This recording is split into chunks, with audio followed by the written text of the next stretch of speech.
All right, well, the kids are back at school and families are back to the balancing act of trying to get everything done. Yeah, but before you stretch yourself a little too thin, you should master the art of multitasking. Paula Rizzo knows how to do it. She's the author of the book, Listful Living, celebrating 5 years, I believe, Paula, is what I saw on social media. Very nice. Congratulations to you.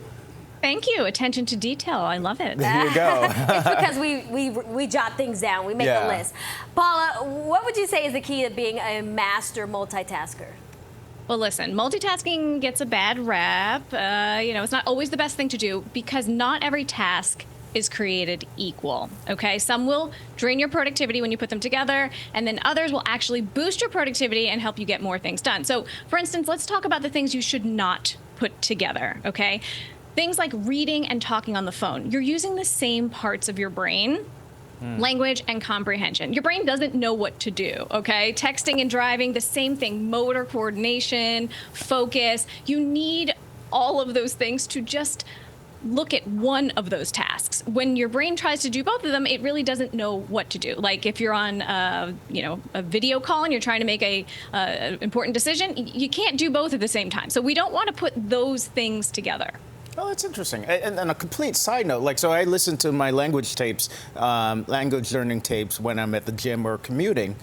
And I know that I'm not retaining anything because I'm lifting those weights, Well, we'll get to that, but there are some things that's a better way to put things together because you want to make sure that, like, let's say you're going to a meeting or something, right? And you are, you're there, you're supposed to be listening, but if you're doodling at the same time, that's totally fine because guess what? You're actually going to absorb things better. You're going to be remembering what you're hearing. You're engaging your brain and preventing it from wandering. And your creativity will boost. You'll calm your stress. So it's okay to do certain things together. Okay, so listening to music or to those natural sounds, how can that boost your productivity and when should you do that? Well, you should do it when you're doing something repetitive, okay? So something that, might be a little bit boring, like data entry or filing or something that you might be a little bored when you're doing. It actually helps it to feel less tedious, and it will boost your accuracy when you pair these two things together. What can we multitask when someone else is gardening for you? When gardening.